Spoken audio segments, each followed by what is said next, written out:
سنة 1922 طيارة تابعة لشركة إيسترن إيرلاينز أقلعت من نيويورك إلى ميامي. كل شيء طبيعي بالبداية، بس بنص الجو صار خلل بسيط بإنارة العجلات الأمامية. الكابتن قرر يحاول يبدل اللمبة، وانشغل الطاقم كله بهي المشكلة البسيطة لدرجة نسوا يراقبوا الارتفاع. الطيارة نزلت تدريجياً لحد ما اصطدمت بمستنقع في فلوريدا. الحادث هذا أودى بحياة 101 شخص.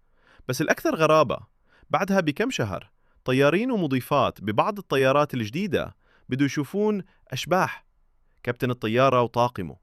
واحد من الطيارين شاف الكابتن المتوفي جالس على المقعد ويبتسم ويكله: ما تخاف، ما راح نخلي الطيارة توقع.